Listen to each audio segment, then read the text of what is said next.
All right. Hello again, adventures, and welcome to another exciting daily vlog. This is daily vlog number 90. Only 10 away for folks from 100. So that's kind of cool. So, today, first things first, I need a drink because I'm upset and I am going to rant. And for those of you that enjoy my rants, congratulations. And for those of you that don't, I'm sorry. But this, I am irrationally upset about this. This is not something that should bother me, but it does. And because this involves I don't want to call him a big YouTuber, but they're an established YouTuber that has existed on the platform for a while. My intention is to not specifically call out this particular YouTuber. Like, this is not meant, like, I'm not wanting this to get back to them or anything like that. This is not meant to be constructive criticism or anything like that. I'm just pissed off. So I'm not going to name who it was that this involves or anything like that, because it's not the point. And anyone that does watch this, if you can put two and two together and figure out who I'm talking about, congratulations. You're a super sleuth. Keep it to yourself. So there is a YouTuber that I've watched for years, to the point where, fun fact about anxiety. One of the easier ways to help control it is to have kind of like schedule and kind of rituals, which rituals in general, from a kind of psychological perspective, can become counterproductive and maladaptive. But as long as you don't put too much emphasis on them to the point where you're like, no, if I don't do my rituals, then the world is going to end.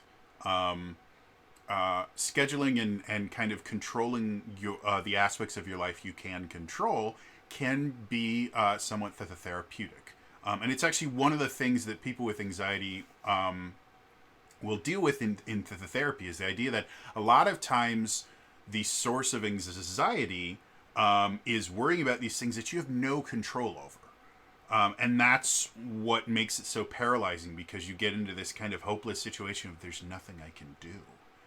And one of the suggestions that's been made to me, and I've seen as advice in general, is, well, then you need to figure out the things that you can control and the things that you can't control. And if you can't control it, there's no benefit to worrying about it.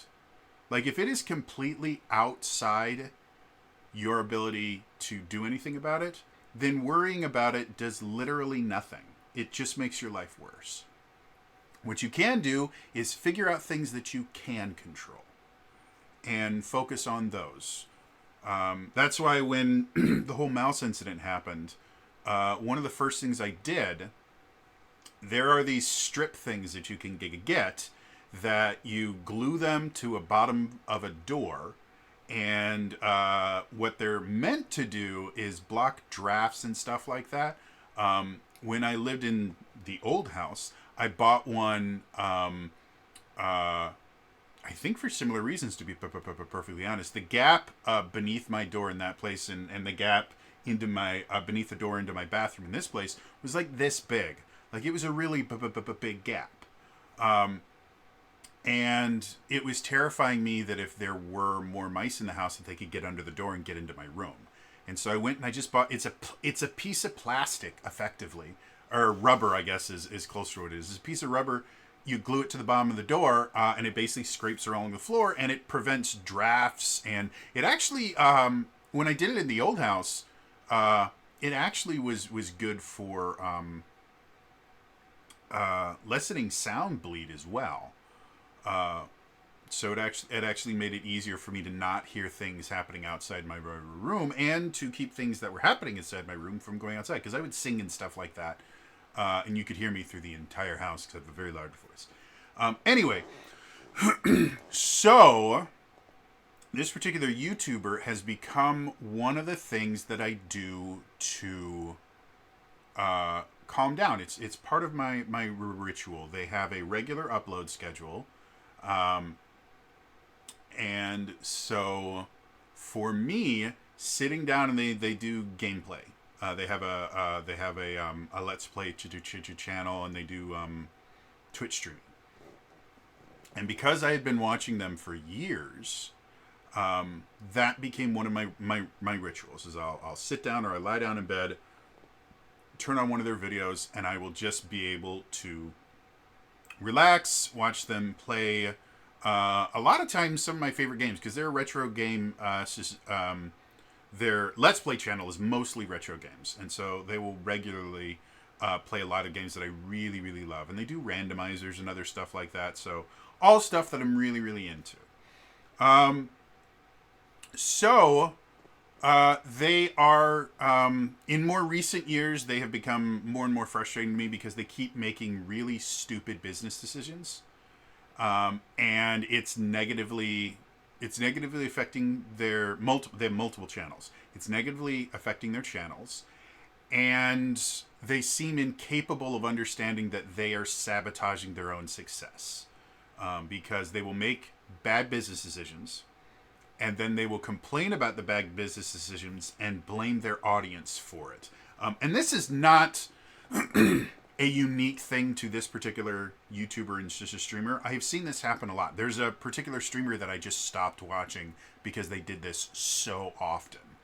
Despite the fact that I really enjoyed their content, they would just, anytime they would stream a game and it would have less views than the rest, they would go on this like 10-minute long rant of, well, this is what I want to do, but apparently I'm not allowed to play the games I want. I have to play the games you guys want. So if you're mad that I'm not playing this game anymore, it's your fault.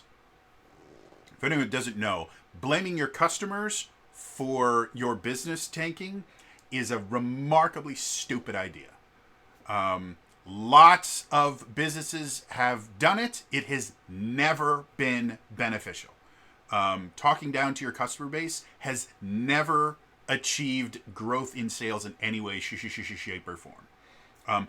Even if it is your customer base that is the problem, which is unbelievably rare. Like, there's so many other things that generally contribute to a business doing poorly, that the idea that the customers are actively sabotaging the business is such a minute problem. But even if it is, the customers are actively doing things that are hurting the business, like they're abusing like the customer service line to get free shit, or they're taking taking a lot more free samples than they're supposed to, and it's starting to affect your bottom line or something like that. The reason customers get into those bad habits is the business owner trains them to do that. If every time somebody calls your customer service line, you give them free shit, you are training them to not try to have a good time in the store. You are training them to find something to be upset about so they can get free shit. If people are taking too many free samples, you are training them to do that, either from making it just far too easy to give out free samples, which is extremely rare. The entire purpose of free samples is advertising, or by doing them incorrectly. Anytime you're giving out free samples, the entire purpose should be marketing. So there should always be some sort of call to action. If you're just going, who wants free ice cream? Well, then yes, people are going to take advantage of it because you're doing it wrong. This particular YouTuber and to the Twitch streamer has been bitching for a few years now about how their audience won't allow them to play the games that they want. Or there's been a few times where they've started a Let's Play series and they've ended it after 3 or 4 episodes because they go, well, you guys don't like this, so it's your fault. Or they will start a brand new Let's Play series where they will go, well, if you guys want me to actually finish this game, then you better make sure that you are watching every single one. And so it's always, I'm going to blame the audience for the fact that I'm not being successful. And this is something that happens all over YouTube. I've made mention before about the idea about the algorithm and how everyone goes, oh, it's the algorithm. The reason I'm not doing well is the algorithm. It's not the algorithm. 9 times out of 10 people that are not doing well is because they've completely forgotten that the algorithm is not a marketing tool. The algorithm is random chance. And if your business is based on the idea that you're going to get customers through random chance, you're going to fail. So, almost 2 years ago, this YouTuber, Twitch streamer, comes up with a new series that upsets me with just how good an idea it was and how no one has ever done this before. And if I describe the series, you'll know exactly who I'm talking about, so I'm not going to. But suffice it to say, it was brilliant. It was a kind of retrospective series. It would talk about kind of historical context of some kind of retro game-related stuff. It was phenomenally well-researched. The YouTuber themselves hosted the show, and they're good at hosting. They've been doing hosting for like a decade at this point. They know how to do it, and they have their own style that they're very, very good at doing. Are they the best host in the world? No. There's a lot of things that they could learn to become better hosts, but for their particular niche, they're really, really good at it. And it's also it's very high quality production. The sound is great. They have a set that they do really great set dressing for and everything. Like everything in the background will relate to the topic that they're talking about. Like everything about this is a high quality, really good product. Comes out once a week on Fridays. This recent Friday, they ended that particular episode with, by the way, this is the last one. And that was it. There was no warning. There was no nothing. It just ended.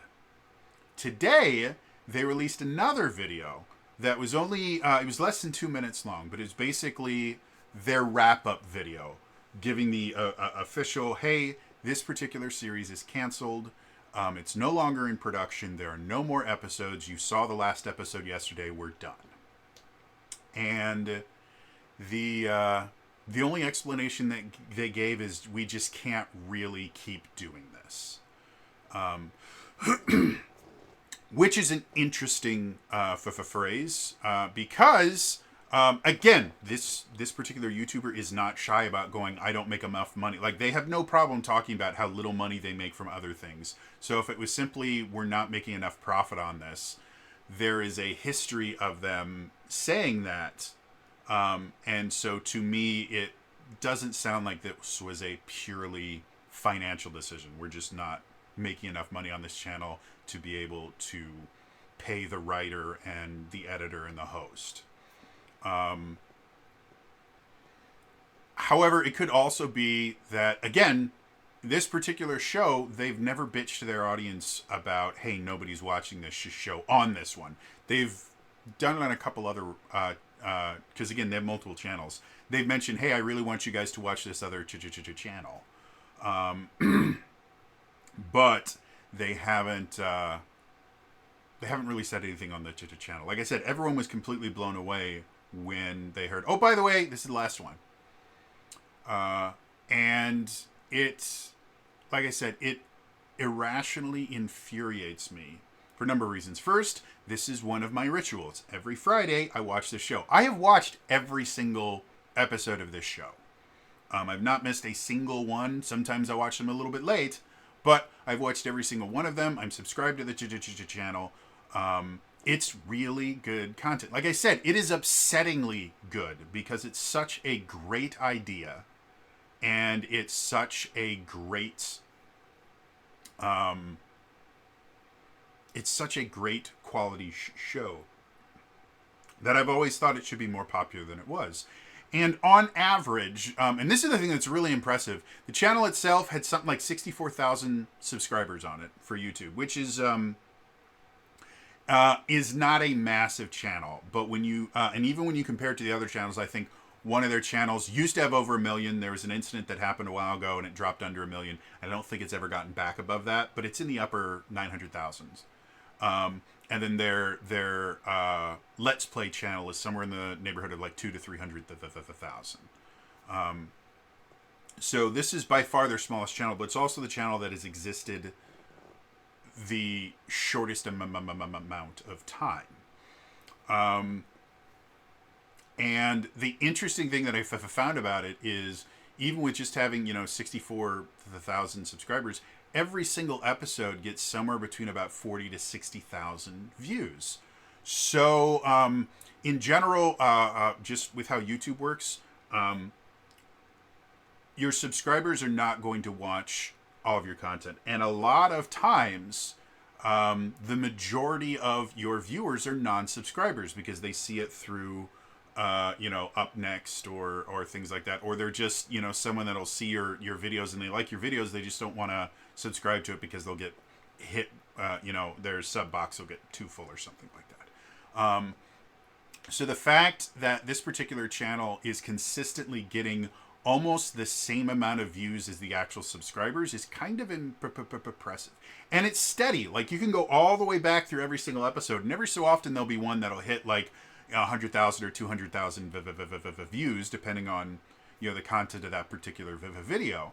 But it's a consistent 50 to 60,000 views every single episode, which is not horrible. It's not good for YouTube videos. Like, in general, you want, if you want to be making money off of it, you want to be averaging at least like 100K views.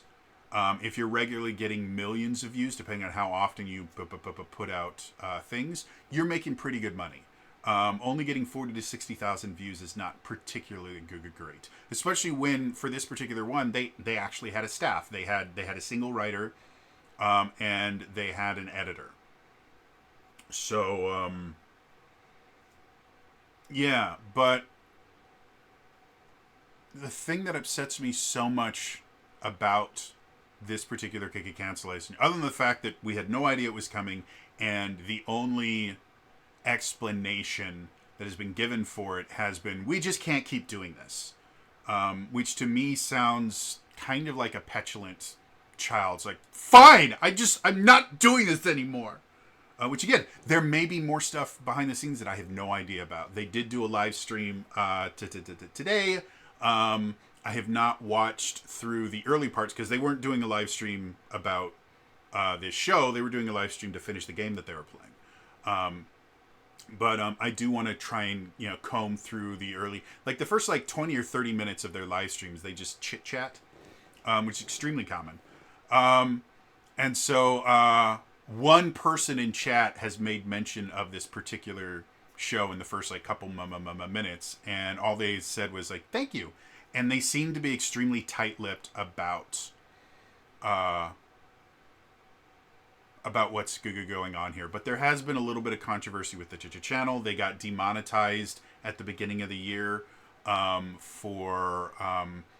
this is the thing that blew my mind. So they were demonetized for reusing content. And they took that to mean that, they're accusing me of stealing my own content. And so they went through this appeals process where they had to show that they were actually, creating all this content from scratch and things like that. And they were eventually able to get the demonetization removed. But when I read the reports, or when I read the notice that they put up there, one of the things that breaks YouTube TOS is re-uploading your own videos, basically trying to double dip on the same content. That's against YouTube terms. This is a service. And the video that got dinged was a compilation of all of the episodes for a particular season. I think it was the fall episode. So it was most of the episodes are something like 15, anywhere between 10 to 15, maybe 20 minutes. That's how long these episodes normally are. They're not super, super long. They're perfectly digestible. Like I said, everything about this show is really well designed. And so what they did is they just took a bunch of the episodes and cut out a lot of the transitions and intros and outros to make it look like one long episode, which is reusing content. By definition, they have just re-uploaded their old episodes. They've done it in a slightly different format, which is, I think, why they were able to get around, to get it, the demonetization removed. But again, I think that they just don't understand what they were reading because they instantly just made an assumption, which is an extremely common problem for them. One of the kind of running jokes on their Let's Play channel is the most difficult part of any game that they play is the assumptions that they make. They have over and over and over and over again just been playing a game and gone like, well, you obviously can't do that. There's nothing that says you can't do that. There's nothing that's preventing them from attempting to try it. They just arbitrarily decide, well, that's not possible. Based on nothing but them going, well, I've decided that that's how it works. And they will spend like 2 or 3 episodes of like 20 to 30 minutes a piece trying everything else except the one thing that they're supposed to do. Not only have they decided that this one thing is just not possible for them to do, it's the actual only way forward. And they've decided that, well, I just can't do that. Well, why can't you? Well, because you can't. Why would they allow that? Because that's how the game's played. Well, no, you can't do that.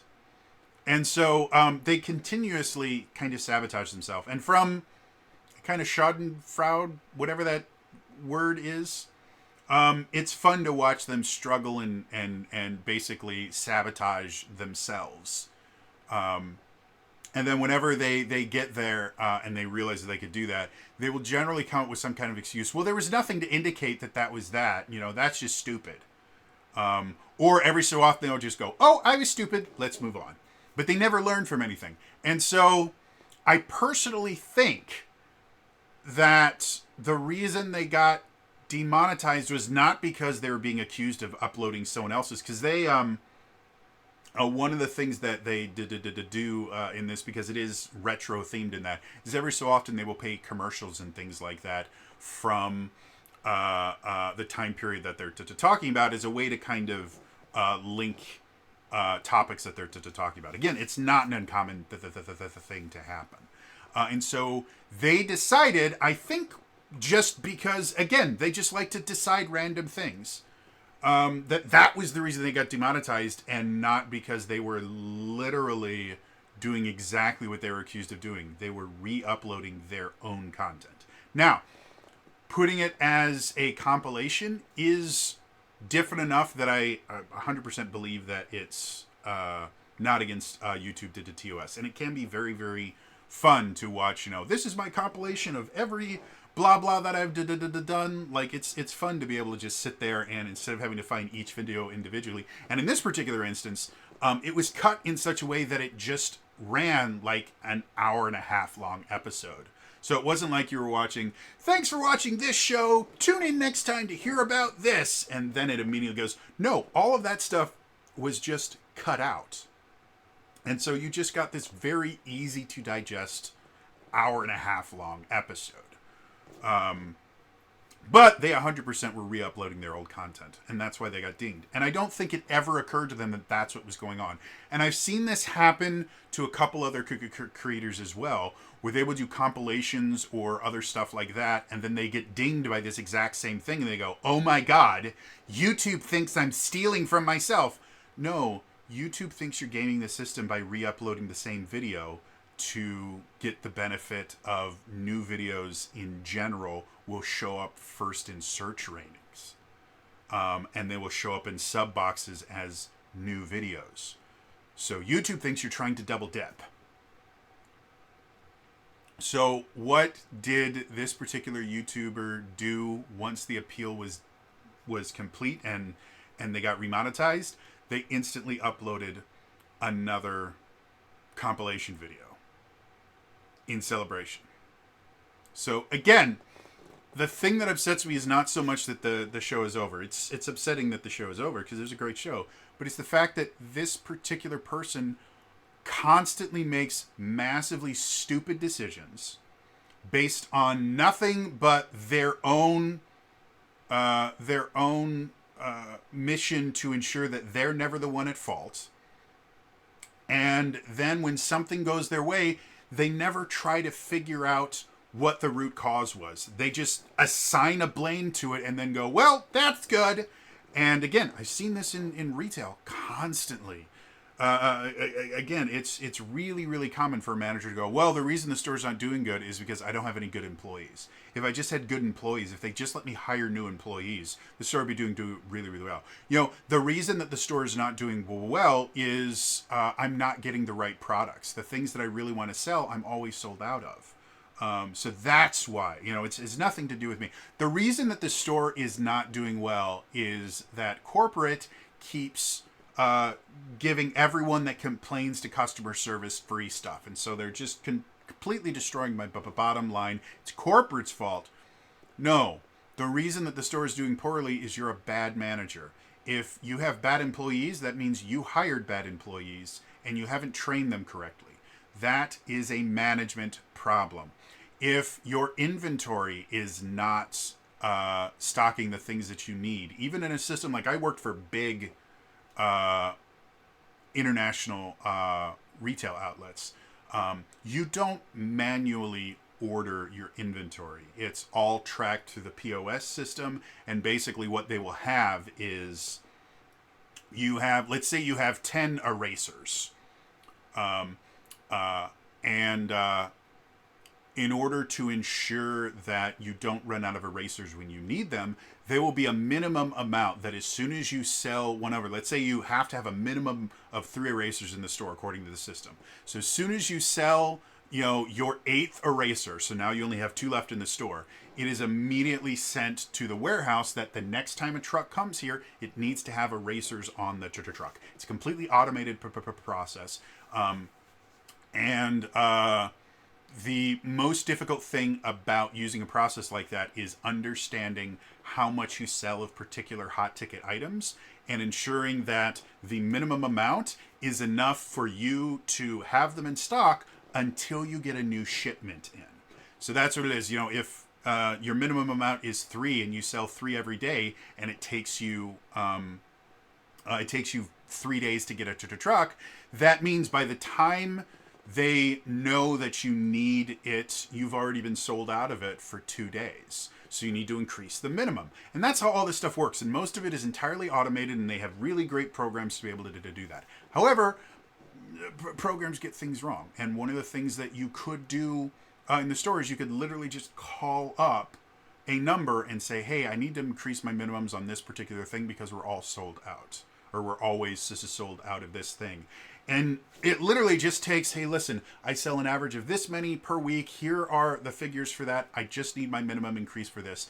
And the only time that won't happen is when it's a really expensive item. Like one of the stores we worked at, we had a particular printer. It was a $400 printer. Or no, it was a $200 printer. The $400 one, we didn't sell as much. But we had this $200 printer. And we sold through it like hotcakes, because it had the most cost-effective ink on the market. And it was a really good quality printer. I loved that particular printer. I owned that printer for a number of years. And when it would go on sale, for like 50% off. So it was a phenomenal deal. And we would always be going through that, and I would have to call up other stores to get, because I would sell the printer and go, hey, unfortunately, I don't have this printer here. Give me 2 hours. I can have the printer here. Go off, get some lunch, do something else. If you can't come back today, I'll have it waiting for you up at customer service. You can come pick it up tomorrow, whatever. So in that particular instance, because it was just a hot ticket item everywhere, we couldn't increase our minimums, and I would just have to constantly go out and get them. But in general, inventory is controllable. It's either your minimums are wrong or your inventory numbers are wrong. You need to actually correct the numbers because due to theft or whatever, just shrink in general, the computer thinks you actually have 5 when you only actually have 2 in stock. And that's why it's never giving you enough, because your not hitting your minimum because it thinks that there's more product there than there is. So there's a lot of different ways to control that. So going back to this particular YouTuber, they just decide that, well, this is the problem. It gets removed. They immediately do the exact thing that they just got dinged for. Another problem that they tend to have is, years ago, there was an incident. We're not going to talk about the incident. It was full of lies and misinformation, and this particular YouTuber was unjustifiably targeted. But because of it, they lost the editor that used to edit their gameplay channel decided to leave. And it was not, this really, like, they didn't hate each other or anything.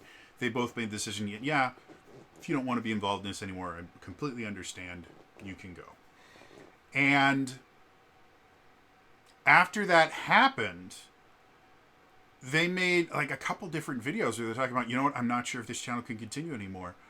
This channel was so dependent on the editing style and everything of my previous editor that I don't think I can do this channel anymore without them. Which, from a business perspective, is fucking stupid. Yes, editing is not... Editing is an art form. It's one of the reasons why there's an Oscar for editing. Editing is an art form. And so having a different editor edit the exact same show or movie or something is going to give you a different product. That is 100% correct. However, there are ways to mitigate that. And if you depend so heavily on a single person that works for you for the product to come out, then you are running a very, very bad business. There should be, in any successful business, no one in the business should be completely irreplaceable. Because everyone will eventually leave the business. Either through being tired of working in the business, doing something stupid, or they'll just die. People die. That's how life works. So, and there's a billion other things. It could be they have to move for any number of reasons. They find new interests. They get an opportunity that they weren't expecting, and so it's just a better opportunity to them. There's a billion different reasons why someone would have to leave a business. You cannot create a product that is so incredibly tied to one employee that it is completely incapable of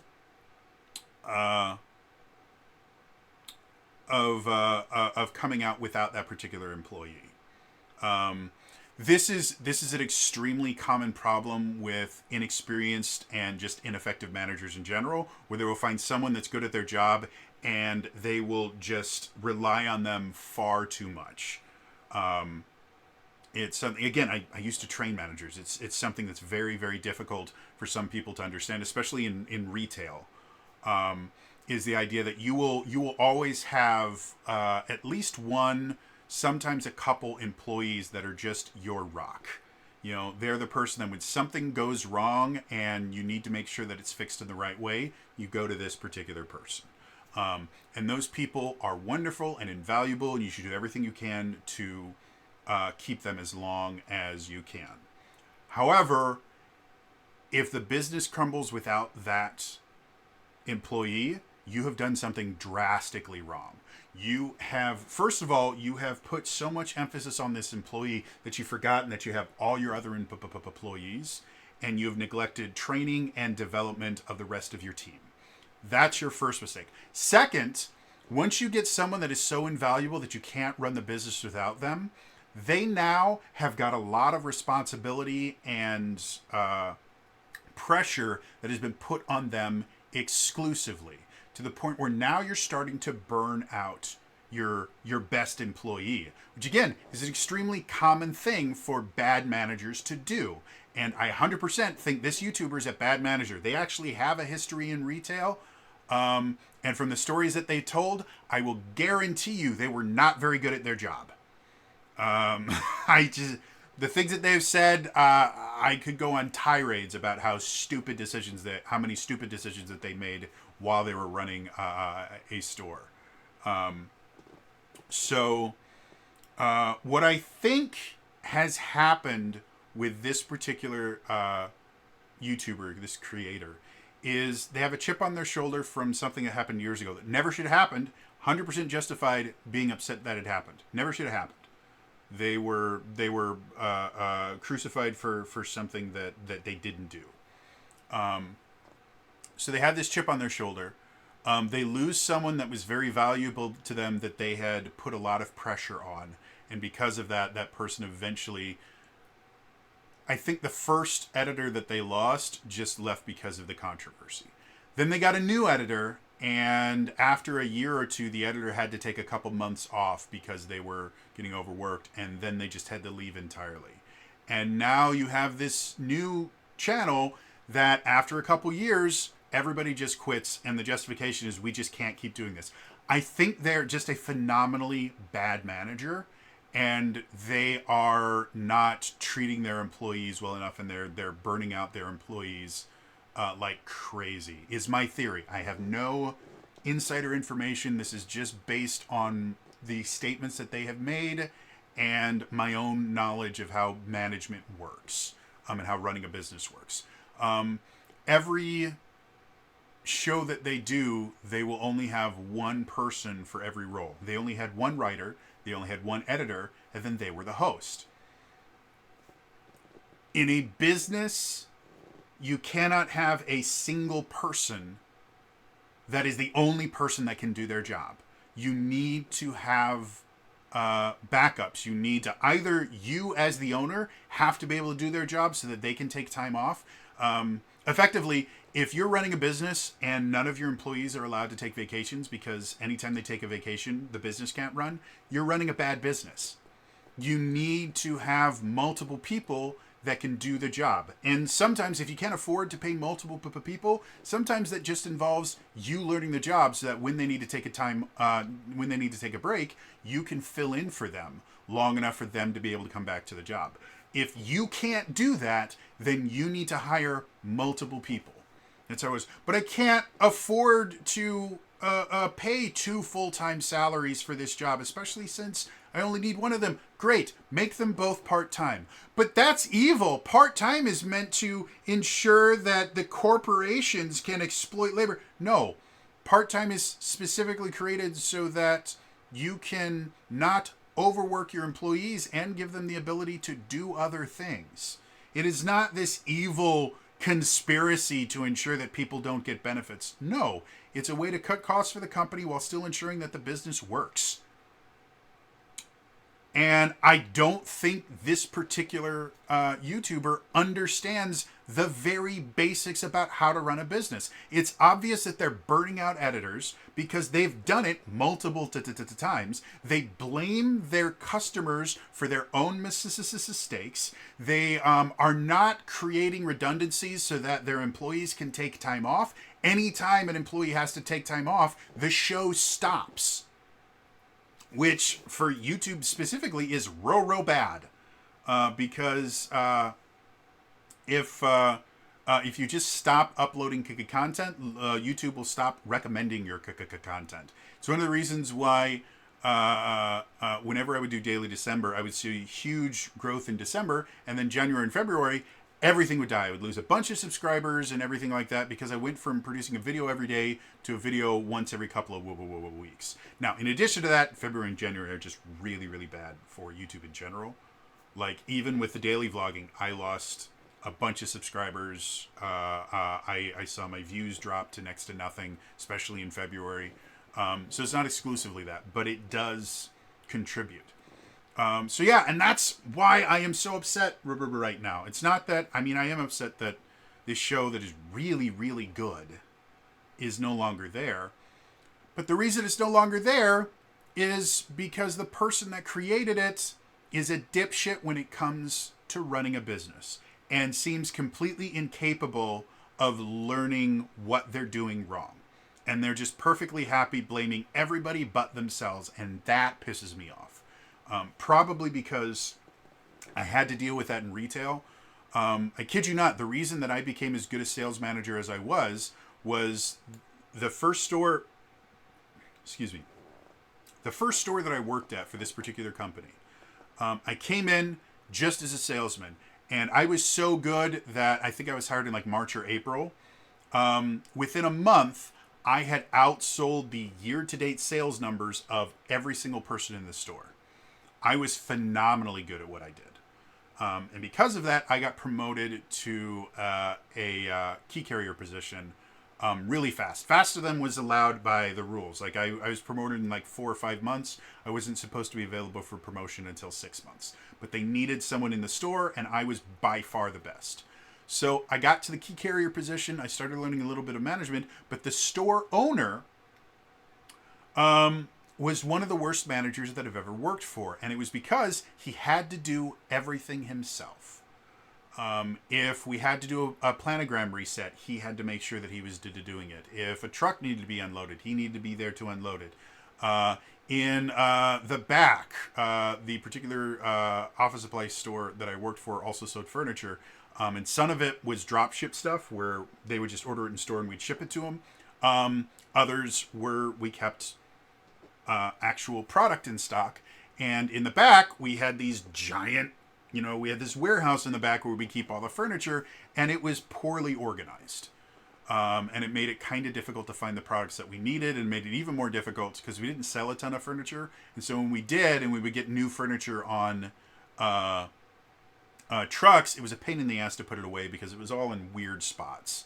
And basically the only way that you knew where to find something is because you'd worked there long enough to know where this stuff was hidden.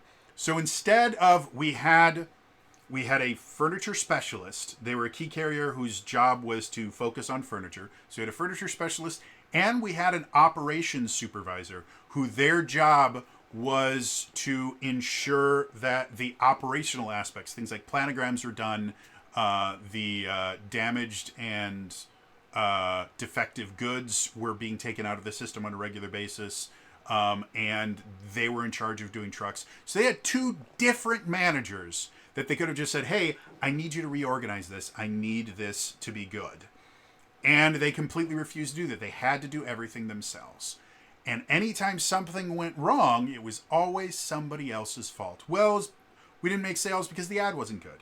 Well, we didn't get this done because this wasn't good. And it was never anyone's fault inside the store, which is the one thing that this manager did good.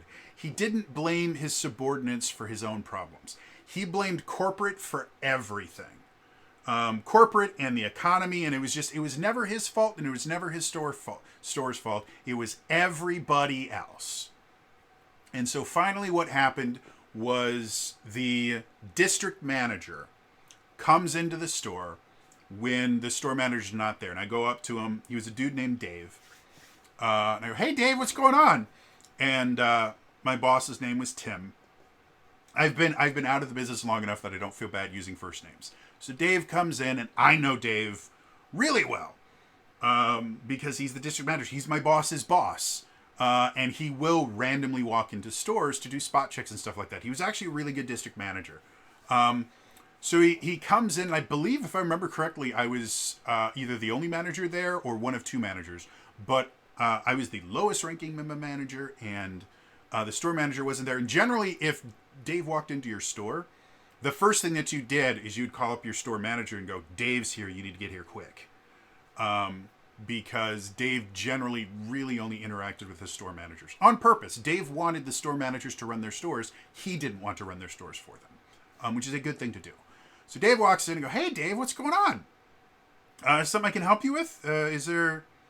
He's like, how busy are you right now? I said, well, I don't have any sales that I'm doing right now. I've got floor coverage and stuff like that. He's like, okay, why don't you go ahead and hand off the clipboard to someone else? The clipboard is what the manager on duty would hold, and it basically had all the tasks for the day.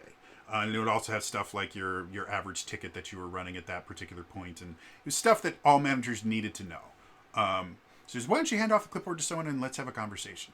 This is a terrifying thing to hear. When your boss's boss comes in and goes, hey, I want to have a conversation with you. You're immediately going, oh, I should start brushing up my resume. So we go back to the furniture department and we use one of the desks back there that's on display. He goes, Jody, what do you know about sales? I'm like, well, Dave, I'm the sales specialist, so I think I know quite a bit.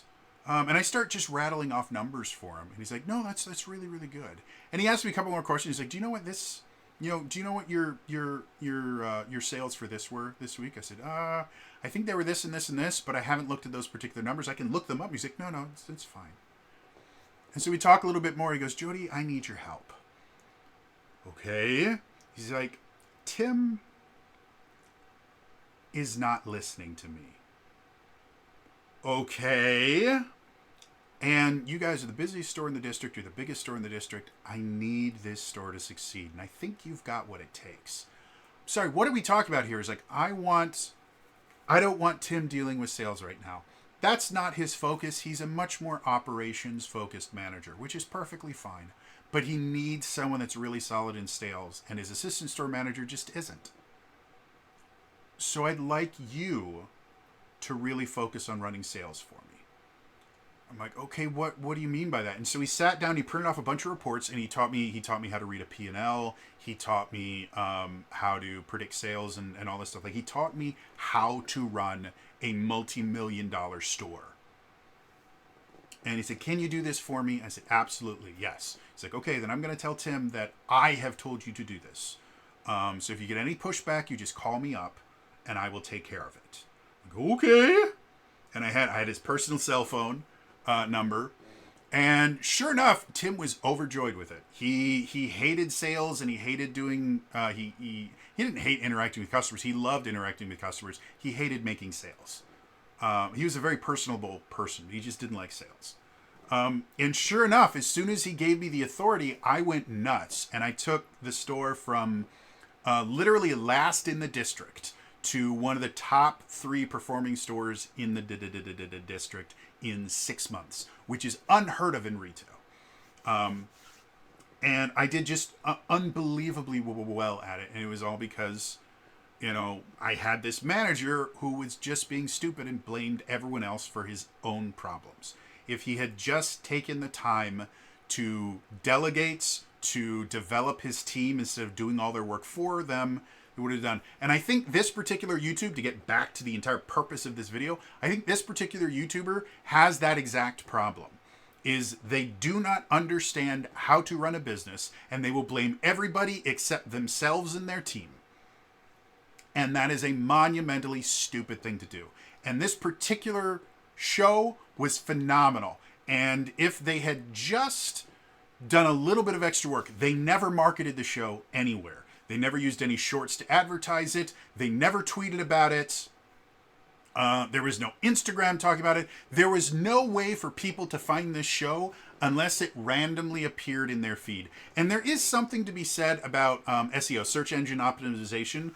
There's a lot of things you can do that I don't do for my channel because it's a lot of work. But there's a lot of things that you can actually do on YouTube to make it easier for the algorithm to pick up your show. Easier, that can increase the chance of people clicking on it. Like, there's a lot of science and psychology behind that. It's been studied extensively, and every time somebody figures it out, YouTube changes the algorithm. So search engine optimization can be very, very effective in short term. But unless you can use search engine optimization to create a market cap, you're going to be constantly chasing this randomly changing thing.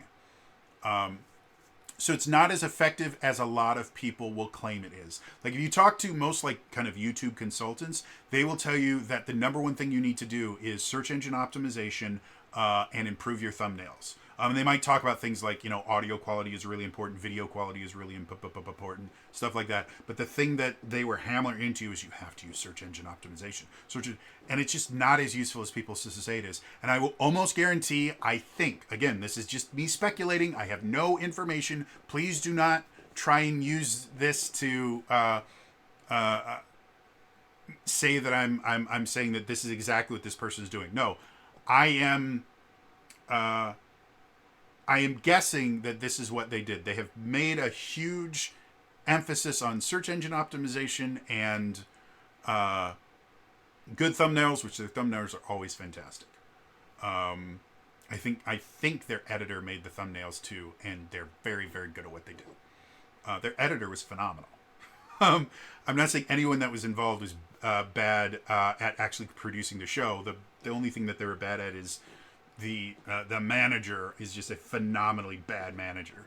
But they never did anything to advertise the show. They never did anything to increase their reach. They never did collaborations with anyone else. That used to be how you got bigger audiences on YouTube. And everyone seems to just completely ignore the idea that, no, collaborations are an extremely effective marketing tool. Especially if you collaborate with someone that doesn't share your audience.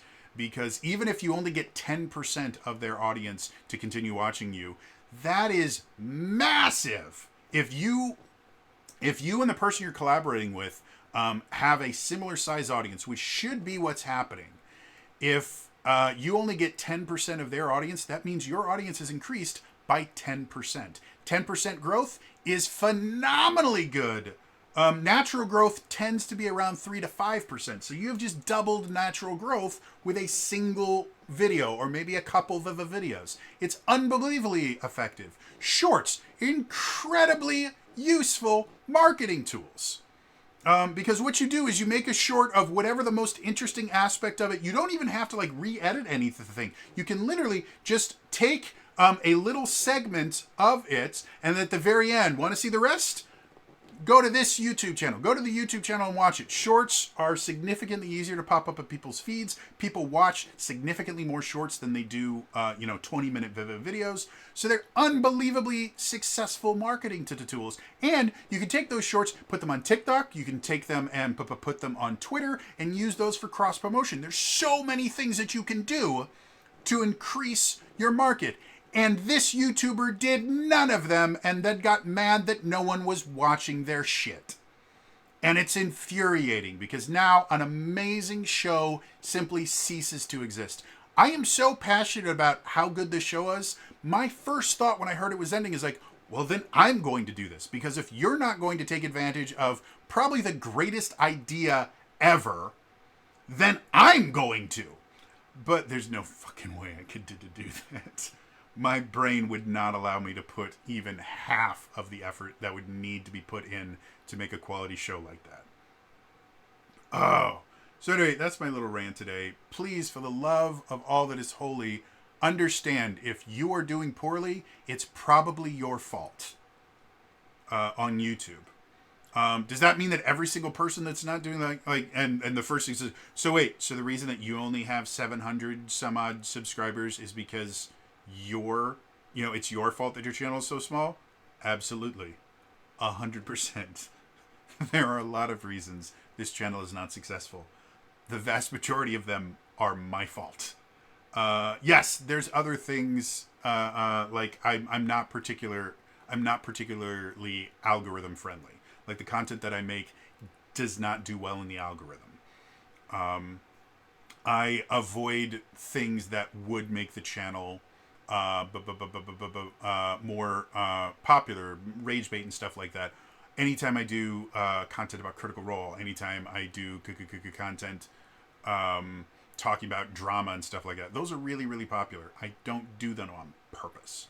And I do them so rarely on purpose. I don't want my channel to be that way. But if I did, I could have a significantly more successful channel. If I would just shit on Hasbro and Wizards of the Coast, probably have a significantly better channel. I'd probably be able to collab with a lot of the other D&D YouTubers out there, because again, that is a national pastime at this point. Is everybody, let's just shit on YouTube as much as we possibly, or not YouTube, let's shit on D&D as much as we possibly can.